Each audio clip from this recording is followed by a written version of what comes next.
రైట్గా ఈ పత్రికలు సామాజిక వర్గాలను ఎలా చూస్తున్నాయి? ఈ పత్రికలు ఎస్సీ ఎస్టీ బీసీలను ఎట్లా చూస్తూ ఉన్నాయంటే, సాధారణంగా కనిపించే ఫ్రేమ్ బీసీ ఎస్సీ ఎస్టీలను పత్రికలు ఎక్కువగా కింది విధాలుగా చూపిస్తున్నాయి.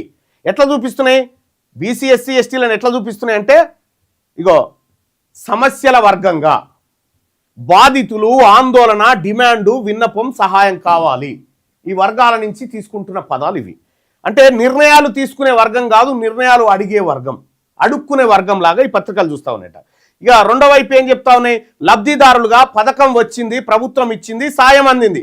హక్కు అనే పదం కంటే దయా, సంక్షేమం అనే ఫ్రేమ్ ఎక్కువగా కనిపిస్తూ ఉందట ఈ పత్రికలలో.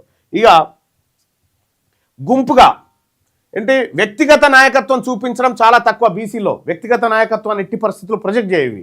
ఎందుకు ప్రొజెక్ట్ చేయి? వాళ్ళు వ్యక్తిగత నాయకులు ఎదిగితే వీళ్ళ వ్యక్తిగత ప్రభుత్వాలు కూలిపోతాయి కదా, అందుకోసం వాటిని ప్రొజెక్ట్ చేయి. బీసీలు, ఎస్సీలు, గిరిజనులు అని సమూహంగా మాత్రమే వీళ్ళు మాట్లాడతాయి.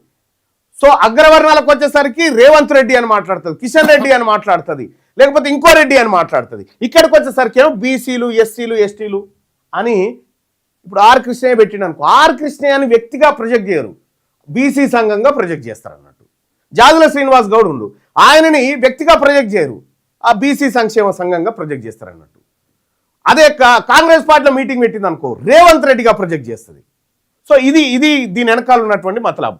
పేరు, ముఖం, ఆలోచన ఉన్న వ్యక్తులుగా కాదు, ఒక పేరు, ఆలోచన, తర్వాత ముఖం గుర్తుపట్టేటువంటి విధంగా ఉన్న వ్యక్తులుగా కాదు, రాజకీయంగా తక్కువ సామర్థ్యం ఉన్న వారిలా, రాజకీయంగా చాలా తక్కువ సామర్థ్యం ఉన్న వారిలా వారి డిమాండ్లు, రాజకీయ ఒత్తిడి, ఉద్యమాలు, ఆందోళనలు, విధానాలు రూపొందించే స్థాయిలో చూపడం చాలా అరుదు. వీళ్ళ కుట్రలు ఎట్లుంటాయి చూడండి, పత్రికల కుట్రలు. ఇక ఇది ఒక్కటి చూడాలి, ఈ పత్రికలు సామాజిక వర్గాలను ఎలా చూస్తాయి, ఓసీలను ఎలా చూస్తున్నాయి. ఇప్పటిదాకా బీసీలను చూసి ఓసీలను ఎట్లా చూస్తున్నాయి ఈ పత్రికలు? పూర్తిగా భిన్నమైన ఫ్రేమ్. నిర్ణయాధికారులుగా వాళ్ళకు ఏమైనా పేర్లు పెడుతున్నాయి పత్రికలు? నేత, ప్రముఖుడు, నిపుణుల కమిటీ, పాలసీ మేకర్, వాళ్ళ పదాలు చూడు వాళ్ళు వాడుకుంటున్నాయి. ప్రశ్నించే వర్గం కాదు, నిర్ణయించే వర్గం వీళ్ళని. వ్యక్తులుగా ఎట్లా? పేరు ఉంటుంది, హోదా ఉంటుంది, ఫోటో ఉంటుంది, మళ్ళీ వాళ్ళది పేపర్లలో పేరు, హోదా, ఫోటో, నేమ్డ్ అండ్ ఫ్రేమ్డ్. ఓసీలకు వ్యక్తిత్వం ఉంటుంది, బీసీ ఎస్సీ ఎస్టీలకు వర్గ గుర్తింపు మాత్రమే ఈ పత్రికలు ఇస్తున్నాయి. చాలా జాగ్రత్తగా అబ్జర్వ్ చేయాలి. నిజంగా చాట్ జీపీటీకి ముక్కలనా ఎంత ఇన్డెప్త్గా పసిగడతా ఉంది చూడండి వాళ్ళ కుట్రల్ని. నిజంగా చాట్ జీపీటీ కూడా మన వర్గమే కావచ్చు. ఇక్కడ వాళ్ళనేమో వ్యక్తులుగా బలవంతులుగా, ఇక్కడనేమో సమూహంగా వీళ్ళు అర్కతించో లెక్క. పత్రికల భాగవతం చూడండి.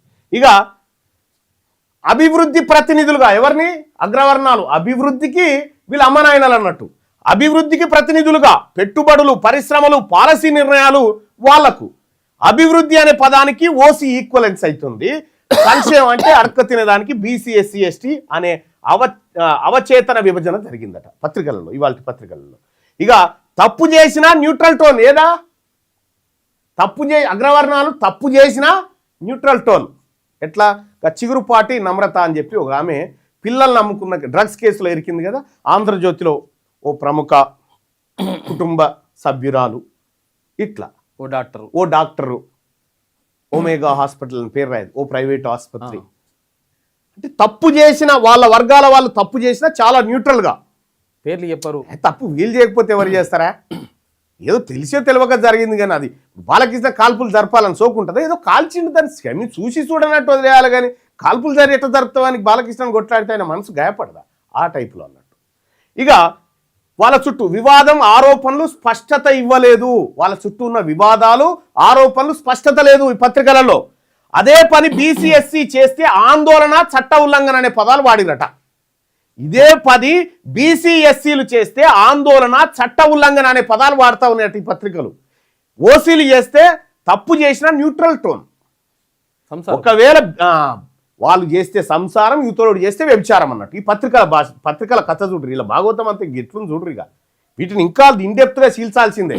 ఎందుకంటే ఇన్ని రోజులు మన వర్గాలను కేవలం బిచ్చగాళ్ళుగా చిత్రీకరిస్తున్నటువంటి పత్రికలు చూడ్రి. తప్పు చేసిన న్యూట్రల్ టోను, వివాదం, ఆరోపణలు, స్పష్టత ఇయ్యలే వాళ్ళ మీద వచ్చిన ఆరోపణలు.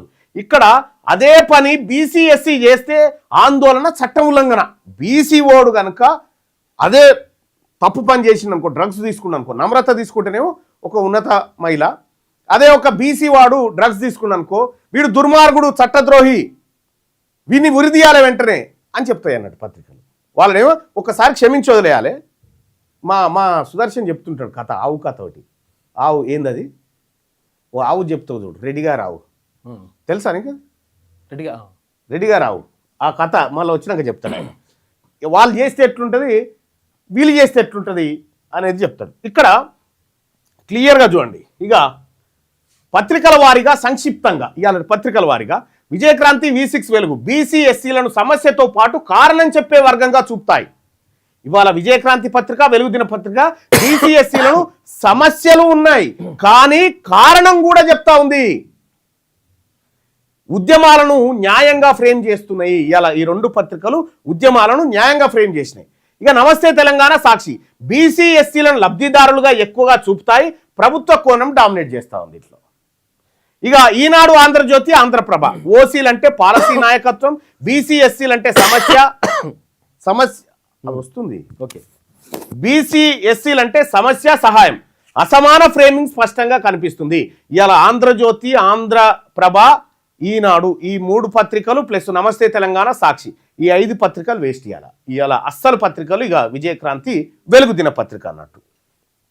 ఇంకా చివరిగా చూస్తే ఒక లైన్లో నిజం చెప్పాలంటే తెలుగు పత్రికల్లో ఓసీలు చరిత్రను తయారు చేసేవాళ్ళు, బీసీ ఎస్సీ ఎస్టీలు చరిత్రలో చోటు అడిగే వాళ్ళుగా చూపబడుతున్నాయి ఈ పత్రికల భాగోతం. ఇది ఎందుకు ప్రమాదకరం అంటే మీడియా చూపిన రూపమే సాధారణంగా మారుతుంది. మీడియా ఏ రూపం చూపిస్తే ప్రజల్లో అదే ఆలోచన పుడతా ఉంది, అదే ప్రజల ఆలోచనగా మారుతుంది, అదే పాలసీ న్యాయంగా భావించబడుతుంది. కాబట్టి ఈ మీడియా ఈ వర్గాలను ఇన్నేళ్లుగా ఎట్లా తప్పుదోవ పట్టిస్తుందో ChatGPT బయటపెట్టింది.